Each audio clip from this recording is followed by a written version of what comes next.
அன்புக்குரியவர்களே, தேர்தல் நெருங்கிக் கொண்டிருக்கிறது. ஒவ்வொரு கட்சியும் தங்கள் தேர்தல் அறிக்கையை வெளியிட்டுக் கொண்டிருக்கிறார்கள்.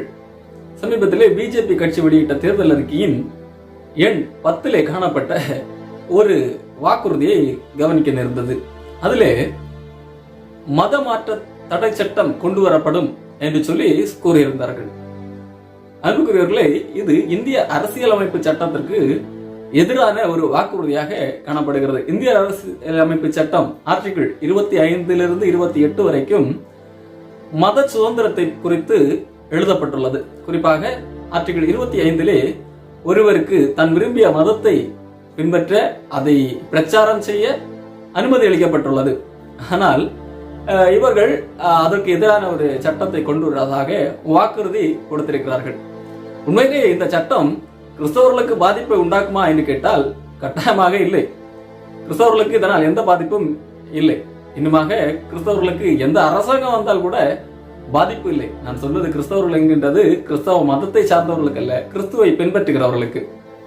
கிறிஸ்துவை உண்மையாக பின்பற்றுகிறவர்களுக்கு எந்த பாதிப்பும் கிடையாது. காரணம், ஆண்டவர் இயேசு கிறிஸ்து இந்த பூமியிலே வந்தது இந்த பூமியிலே ஒரு நல்ல அரசாங்கத்தை தருவதற்காக அல்ல. அவர் அப்படி எந்த வாக்குறுதியும் சொல்லவில்லை. ஆனால் இயேசு கிறிஸ்து சொன்னார், என்னுடைய ராஜ்யம் அல்லது என்னுடைய அரசாங்கம் என்பது இந்த உலகத்துக்குரியது அல்ல. அப்படியானால் ஆண்டவருடைய அரசாங்கம் என்பது என்ன என்று சொல்லி வேதம் தெளிவாக சொல்லுகிறது. அது புசிப்பும் குடிப்பும் அல்ல, அது நீதியும் சமாதானமும் பரிசுத்த ஆவியினால் உண்டாகும் சந்தோஷமுமா இருக்கிறது என்று சொல்லி வேதம் எங்களுக்கு கற்பித்து தந்திருக்கிறது. ஆகவே இந்த செய்தியை மதமாற்ற தடை சட்டத்தை ஆதரிக்க எண்ணம் கொண்டுள்ள மாற்று மத நண்பர்களுக்காக சமர்ப்பிக்கிறேன். மதமாற்ற தடை சட்டம் இதனால் கிறிஸ்தவர்களுக்கு எந்தவித பாதிப்பும் இல்லை. ஆனால் கிறிஸ்தவம் என்பது ஒரு மதம் மாற்றுகின்ற ஒன்றும் அல்ல, அது ஒரு மதமும் அல்ல.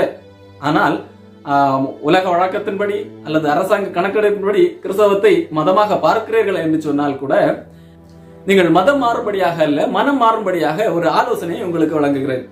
நீங்கள் ஏன் கிறிஸ்தவராக மனம் மாற வேண்டும் என்பதற்கான சில காரியங்களை உங்களோடு பகிர்ந்து கொள்ள விரும்புகிறேன். ஒன்று, கடவுள் மனிதனை கடவுளின் சாயலாக படைத்தார். அவர் பூமியில் உள்ள சகல ஜனங்களையும் ஒரே ரத்தத்தினாலே தோன்ற பண்ணி பூமியின் மீதெங்கும் குடியிருக்க செய்தார். இதுதான் உண்மை, எங்களுக்கு வேதம் கற்றுத் தருகின்ற ஒன்றாக காணப்படுகிறது. அப்படியானால் ஒரே ரத்தத்தினால் ஆண்டவர் மனிதர்களை தோற்றுவித்திருக்க அதில் எந்த ஏற்றத்தாழ்வும் இல்லை, எந்த விதமான பாகுபாடும் இல்லை. கடவுளுடைய சாயலாக படைக்கப்பட்ட மக்கள். ஆனால் மதங்கள் எதை போதிக்கிறது என்று சொன்னால், கடவுள் மனிதனை பல வர்ணங்களாக படைத்தார். அதாவது கடவுள் படைக்கும் போதே மனிதனை ஏற்றத்தாழ்வு உள்ளவராக படைத்தார். எப்படி ஒரு சிலரை தலையிலிருந்து தோன்ற பண்ணினாராம், அதன் கீழாக சிலரை தோளிலிருந்து தோன்ற பண்ணினாராம், சிலரை இடையிலிருந்து தோன்ற பண்ணினாராம், சிலரை காலிலிருந்து தோன்ற பண்ணினாராம்.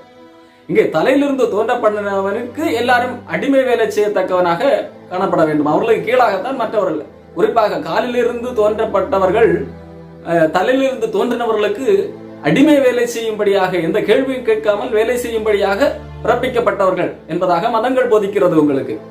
அன்புக்குரியவர்களே, இந்த அடிமைத்தனத்திலிருந்து விடுதலையாக வேண்டும் என்றால் நீங்கள் கிறிஸ்துவை பின்பற்றித்தான் ஆக வேண்டும். கிறிஸ்துவத்திலே ஆணென்றும் பெண்ணென்றும் இல்லை, யூதர் என்றும் கிரேக்கர் என்றும் இல்லை, எந்த ஒரு வித்தியாசமும் இல்லை, அடிமை என்றும் சுயாதீனம் என்றும் இல்லை.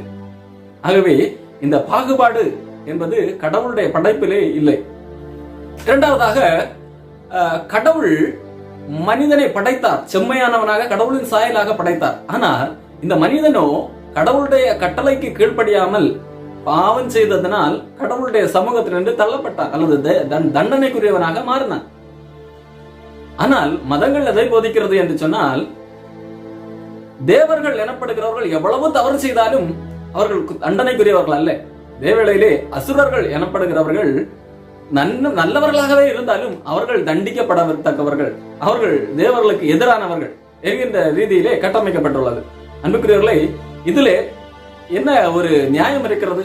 இது பாகுபாடு காட்டுகின்ற ஒரு விதம் அல்லவா?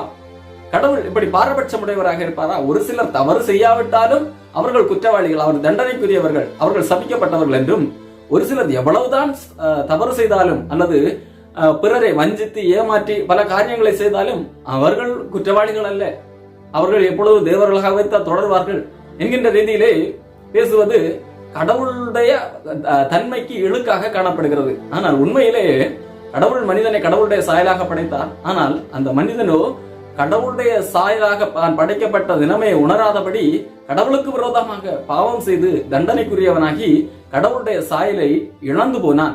மூன்றாவதாக, எல்லா மனிதர்களும் பாவம் செய்கிறவர்களாய் காணப்படுகிறார்கள். எல்லா மனிதர்களும் பாவிகளே. காரணம், கடவுள் நல்லவர்களாகத்தான் படைத்தார். கடவுள் யாரையும் பாவிகளாக கெட்டவர்களாக படைக்கவில்லை. ஆனால் மனிதன் தன்னுடைய உபாய தந்திரங்களினாலே தனக்கு கேடுண்டாக்கி கொண்டான். அவன் தேவனை விட்டு விலகி போனான். எல்லா மனிதர்களும் பாவிகளே. இன்றைக்கு சிந்தித்து பாருங்கள், ஒருவராவது நன்மை செய்கிறவராய் காணப்படுகிறாரா என்று சொல்லி. பாவம் என்றால் என்ன? சட்டத்தை மீறுவது பாவம். அது கடவுள் நேரடியாக கொடுத்த சட்டத்தை மீறுவதாக இருந்தாலும் சரி, கடவுள் பல மனிதர்கள் வழியாக கொடுத்த சட்டங்களை மீறுவதாக இருந்தாலும் சரி, கடவுள் அரசாங்கங்களை நியமித்து அந்த அரசாங்கத்தின் வழியாக மனிதர்களுக்கு கொடுக்கின்ற சட்டத்தை மீறுவதாக இருந்தாலும் சரி, அல்லது மனசாட்சியின் வழியாக ஆண்டவர் கொடுக்கிற அந்த சட்டத்தை மீறுவதாக இருந்தாலும் சரி, சட்டத்தை மீறுவது பாவமாக கருதப்படுகிறது. அது மீறுதல். அந்த அப்படிப்பட்ட பாவம் செய்யாத ஒரு நபரும் இல்லை. ஒருவேளை கொலை செய்யாமல் விபச்சாரம் செய்யாமல் இருக்கலாம். ஆனால் இருதயத்திலே சிந்தனையின் அடிப்படையிலே விபச்சாரம் எண்ணம் இல்லாதவர்கள், கொலை செய்யக்கூடிய எண்ணம் இல்லாதவர்கள் யாரும் இருக்க முடியாது. அப்படியானால் இருதயத்திலே அவர்கள் கொலை செய்தவர்களாகவும் பாவம் செய்தவர்களாகவும் மாறிவிடுகிறார்கள். தேவனுக்கு முன்பாக எல்லாம் வெளியரங்கமாக இருக்கிறதுனால் எல்லா மனிதர்களும் பாவிகளே. கடவுளை தவிர, தேவன் ஒருவர் தவிர நல்லவன் ஒருவரும் இல்லை. எல்லா மனிதர்களும் வழிவிலகி ஏகமாய் கெட்டு போனார்கள். ஆனால் மதங்கள் சொல்வது என்ன? கடவுள் கூட பாவம் செய்கிறவராகத்தான் சில மதங்கள் சித்தரிக்கிறது. கடவுள் பல பெண்களோடு சல்லாப லீலைகள் புரிந்தவராக காண்பிக்கப்படுகிறது. மதங்கள் கடவுள் கோபம் கொண்டு பாவம் செய்கிற சூழ்நிலைகளை எல்லாம் விவரிக்கிறது. இப்படி ஆனால் உண்மையிலே கடவுள் எந்த விதமான பாவமும் செய்யவில்லை. கடவுளால் படைக்கப்பட்ட மனிதர்கள் கடவுளை விட்டுவிட்டு பாவம் செய்தார்கள். இப்படிப்பட்ட பாவத்திலிருந்து விடுதலை பெற வேண்டும் என்றால் மதங்களை விட்டுவிட்டு கிறிஸ்துவை பின்பற்றி தான் ஆக வேண்டும். அடுத்ததாக, பாவத்தின் பரிகாரம். அநேக மனிதர்கள் தாங்கள் பாவிகள் என்பதை ஒத்துக்கொள்ளுகிறார்கள். அதற்காக ஏதாவது பரிகாரம் செய்து அதிலிருந்து விடுதலை பெற வழி தேடுகிறார்கள். ஆனால் எந்த மனிதனுக்கும் அந்த பாவத்தினுடைய சரியான பரிகாரத்தை கண்டறிய முடியாமல் தவித்துக் கொண்டிருக்கிறார்கள். சிலர் கங்கையில் குளிக்கிறார்கள், சிலர் அங்கே சென்று உருளுகிறார்கள், சிலர் முட்டி போட்டு நடக்கிறார்கள், சிலர் வேலாயுதத்தை எடுத்துக்கொண்டு கன்னங்களில் குத்திக் கொள்ளுகிறார்கள், தங்களை தாமே வருத்திக் கொள்கிறார்கள். இது எப்படி தான் ஒருவன் செய்த பாவத்திற்கு பரிகாரமாக மாறும்? இவ்வளவு பரிகாரம் செய்தனால் ஒருவன் செய்த பாவம் எப்படி மன்னிக்கப்படும் என்று யோசிக்கக்கூடிய மனநிலையிலே மனிதன் இல்லை. ஆனால் பாவத்திற்கு எந்த ஒரு மனிதனாலும் பரிகாரம் செய்ய முடியாது என்பதை அறிந்த கடவுள் தாமே மனிதனாக இறங்கி வந்து மனிதர் சார்பாக பரிகாரம் செய்தார். என்ன பரிகாரம் செய்தார்? மனிதன் செய்த எல்லா பாவத்திற்கும் தண்டனை அனுபவிக்க வேண்டும். அந்த தண்டனையை மனிதனாக வந்த கடவுளை ஏற்றுக்கொண்டு மனிதர்கள் பெற வேண்டிய தண்டனை அவர் ஏற்றுக்கொண்டதனால் மனிதர்களுக்கு பதிலாக அவர் பரிகாரம் செய்தவராக மாறிவிடுகிறார். அப்படிப்பட்ட பரிகாரம் செய்த இயேசு கிறிஸ்துவை விசுவாசிக்கிறவர்கள் தண்டனையிலிருந்து தப்பித்துக் கொள்ளுகிறார்கள். பாருங்கள், எந்த ஒரு மனிதனாலும் பரிகாரம் செய்ய முடியாது. ஆகவே கடவுளை உங்களுக்காக பரிகாரம் செய்திருக்கிறார். இதை நீங்கள் விசுவாசிப்பதில் என்ன தவறு இருக்கிறது? தண்டனையிலிருந்து தப்பித்துக்க வேண்டும் என்றால் பரிகாரம் செய்தாக வேண்டும் என்று தெரிகிறது அல்லவா? அது உங்களால் செய்ய முடியாது என்றும் புரிந்து கொள்ள வேண்டும். ஆனால் கடவுள் பரிகாரம் செய்திருக்கிறார் உங்களுக்காக. அதற்காக அவர் மனிதனாக வந்தார். மனிதர் சார்பிலே அந்த பரிகாரத்தை செய்து முடித்தார். அவர் தன்னுடைய உயிரையை கொடுத்து அந்த தண்டனையை அவர் தன் பெயரிலே வாங்கி உங்களை அதிலிருந்து விடுதலையாக்கி இருக்கிறார். அதை நீங்கள் விசுவாசிக்க வேண்டும்.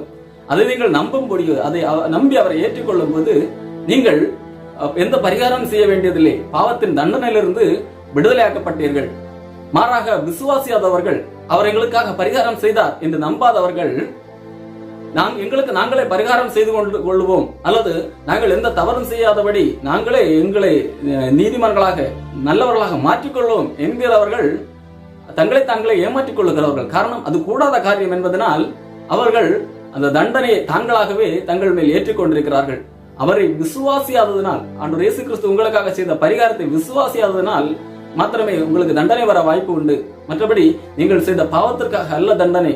பாவத்திற்கான தண்டனை அவர் ஏற்றுக்கொண்டார். அந்த பாவத்திற்கான தண்டனை அவர் ஏற்றுக்கொண்டார். அந்த தண்டனை ஏற்றுக்கொண்டார் என்பதை விசுவாசியாமல் அவர் செய்த பரிகாரம் எங்களுக்கு தேவையில்லை என்று தள்ளுவதனால் தண்டனை வர வாய்ப்பு உண்டு. அடுத்ததாக, மதங்கள் எதை போதிக்கிறது என்றால், மனிதர் இந்த பிறவியிலே பாவம் செய்ததற்கு பயனாக அடுத்த பிறவியிலே நாயாக பூனையாக பல விதங்களிலே பிறப்பான். பிறந்து இந்த ஜென்மத்திலே செய்த தவறுக்கான தண்டனையை அடுத்த ஜென்மத்திலே பூர்த்தி செய்வான் என்பதாக சொல்லுகிறார். அப்படி பாருங்கள், சிந்தித்து பார்த்தால் எந்த ஜென்மத்திலும் ஒரு மனிதன் செய்கிற தவறு பூர்த்தியாகாது. அடுத்த ஜென்மத்திலே நாயாக பிறந்தால் அவன் நாய் தவறு செய்யாது என்று நாய் யாரையும் கடிக்காதா என்று சிந்திப்பார்களே. ஆனால் இயேசு கிறிஸ்துவை பின்பற்றும் போது நீங்கள் வாழுகின்ற இந்த பூமியிலே உங்களால் மறுபிறப்பை காண முடியும். இயேசு கிறிஸ்துவை விசுவாசிக்கும் போது அவர் உங்களை மறுபடியும் பிறக்க வைக்கிறார், ஆவியினாலே பிறக்க வைக்கிறார். உங்கள் பழைய மனுஷனை அழித்து புதிய மனுஷனாக மாற்றுகிறார். ஆகவே இந்த பூமியிலே ஒரு மனிதன் மறுபிறப்படைவான் என்று சொன்னால் பரலோக ராஜ்யம், தேவனுடைய அரசாங்கம் அவனுக்குரியதாக மாறுகிறது. அவன் மாத்திரமே தேவனோடு இணைக்கப்பட்ட தேவ உறவிலே இணைந்து கொள்ளுகிறவனாக மாறுகிறான். ஆகவே மறுபிறப்பு என்பது உண்டு. அது நான் மரித்த பிறகு மறுபடியும் பல 7 ஜென்மங்கள் என்றல்ல, இந்த பூமியில வாழும்போது உங்களை ஆண்டவர் மறுபிறப்பாக அடைய வைக்கிறார். அந்த மறுபிறப்பு அடைந்த மனிதன் பலவித பாவங்களின் கட்டுகளில் இருந்து விடுதலையாக்கப்படுகிறான். பிறப்படைவதற்கு முன்பாக பலவித இச்சைகளையும் பாவங்களையும் செய்கிறவனாக இருக்கிறான். ஆனால் மறுபிறப்பு அடைந்தவன் அவன் புதிய மனிதனாக மாறி நன்மையை சிந்திக்கத்தக்கவனாக மாறிவிடுகிறான். இந்த மாற்றம், இந்த மறுபிறப்பு என்பது கடவுளால் மாத்திரமே நமக்கு செய்ய முடியும். கடவுள் நம்மை மறுபிறப்பு அடைய செய்கிறார். அதற்கு நீங்கள் அப்படி பட்ட கடவுளை நீங்கள் விசுவாசிக்க வேண்டும், நம்ப வேண்டும். கடவுளின் குமாரன் உங்களுக்காக மரித்து பரிகாரம் செய்திருக்கிறார் என்பதை நீங்கள் நம்ப வேண்டும். அப்படி நீங்கள் நம்பி அவர்களை ஏற்றுக்கொண்டு அவருடைய கொள்கையோடு அவரை உள்வாங்கிக் கொள்வீர்கள் என்று சொன்னால் நீங்கள் மறுபிறப்பு அடைந்தவர்களாக மாறுவீர்கள். அடுத்ததாக விடுதலை குறித்து மதங்கள் என்ன போதிக்கிறது என்று சொன்னால், நீயே உன்னை விடுவித்துக் கொள். நீ பல என்ன வேண்டுமானால் பரிகாரம் செய்து அங்கே சென்று அலைந்து திரிந்து உன்னை நீ தப்புவிக்க கூடுமானால் தப்புவித்துக் கொள். அப்படி தப்புவித்தால் நீ மேலோகத்தை அடைவாய் என்பதாக மதங்கள் சொல்லுகிறது. ஆனால் அது முடியாது என்பது மதங்களுக்கும் தெரியும், மனிதனுக்கும் தெரியும். ஆனாலும் ஒரு போலியாக இப்படி காட்ட காரியம் நம்ப வைக்கப்படுகிறது. எந்த ஒரு மனிதனாலும் தன்னைத்தானே விடுதலையாக்க முடியாது. ஒரு குழியிலே விழுந்து கிடக்கிற ஒரு மனிதனை தானாகவே யாரும் தூக்கி விடாமலே மேலே வர முடியும், எந்தவித உதவியுமின்றி அவன் மேலே வர முடியும் என்று நம்புவது எவ்வளவு மடத்தனமானதோ அதே போன்று தன்னைத்தானே விடுவித்துக் கொள்வது என்பது. ஆனால் ஆண்டவர் இயேசு கிறிஸ்து சொல்லுகிறார், குமாரனாகிய நான் உங்களை விடுதலையாக்கினால் நீங்கள் மெய்யாகவே விடுதலையாவீர்கள் என்று சொல்லி. ஆண்டவர் உங்களை விடுதலையாக்க முடியும். ஆண்டவர் உங்களை மதவரி, இனவரி போன்ற காரியங்களில் இருந்து உங்களை விடுதலையாக்க முடியும். ஆண்டவர் உங்களை கெட்ட எண்ணங்களில் இருந்து உங்களை விடுதலையாக்க முடியும். ஆண்டவர் உங்களை பாவ சிந்தனையிலிருந்து உங்களை விடுதலையாக்க முடியும். ஆண்டவர் உங்களை பாவத்தின் தண்டனையிலிருந்து விடுதலையாக்க முடியும். ஆண்டவர் உங்களை பாவத்திற்கு காரணமான உங்கள் இருதயத்தில் தோன்றுகிற பல கெட்ட ஆசைகள், கெட்ட இச்சைகள், இவைகளில் இருந்தெல்லாம் உங்களை விடுதலையாக்க முடியும். இப்படிப்பட்ட விடுதலை ஆண்டவர் இயேசு கிறிஸ்துவால் மாத்திரமே தர முடியும். காரணம், அவரே உங்களுக்காக பாவ பரிகார பலியாக நியமிக்கப்பட்டவர். அவர் மாத்திரமே உங்களை பாவத்திலிருந்து விடுதலையாக்க தகுதியானவர். தேவன் ஒருவர். தேவனுக்கும் மனிதனுக்கும் இடையே மத்தியஸ்தரும் ஒருவர் தான், வேறு எந்த ஒரு மத்தியஸ்தரும் இல்லை. அவரே உங்களுக்காக, இயேசு கிறிஸ்துவை உங்களுக்காக பிதாவாகிய தேவனுக்கும் மனிதனுக்கும் இடையே மத்தியஸ்தராக, ஒரு இணைப்பாளராக காணப்படுகிறார். மனிதனை பரலோகம் கொண்டு சேர்க்கக்கூடிய இணைப்பாளராக இயேசு கிறிஸ்து காணப்படுகிறார்.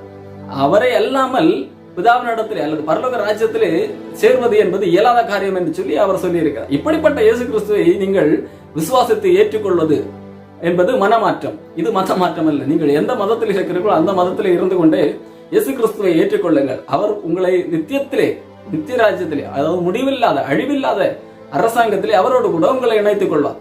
மற்றபடி எந்த மதங்களும் உங்களை விடுதலையாக்காது. மதங்கள் உங்களை அடிமைப்படுத்தும். கிறிஸ்தவத்தை மதமாக கொண்டுள்ளவர்களும் உங்களை அடிமைப்படுத்துவார்கள். ஆனால் கிறிஸ்தவம் என்பது மதம் அல்ல.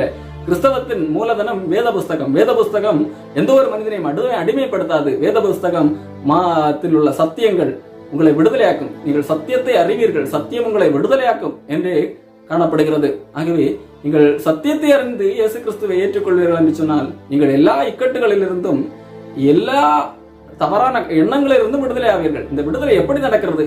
இயேசு கிறிஸ்துவை அறிவதன் மூலமாக நடக்கிறது.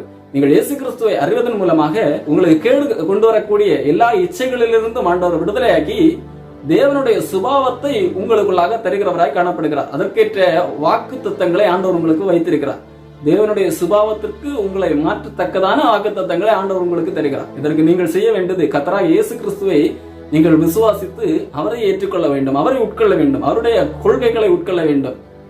அப்படி என்றால் நீங்களும் தேவனுடைய அரசாங்கத்துக்கு உட்பட்டவர்களாக இந்த பூமியில எது நடந்தாலும் உங்களை பாதிக்காத வண்ணம் காணப்படும். மனம் மாற பாருங்கள். கிறிஸ்தவம் என்பது மதம் மாற்றுகின்ற ஒன்று அல்ல. நீங்கள் மதம் மாற வேண்டிய அவசியம் இல்லை. மனம் மாறுங்கள். கர்த்தராகிய இயேசு கிறிஸ்துவை விசுவாசியுங்கள். சகலவித அடிமைத்தனங்களிலிருந்து விடுதலை பெறுவீர்கள்.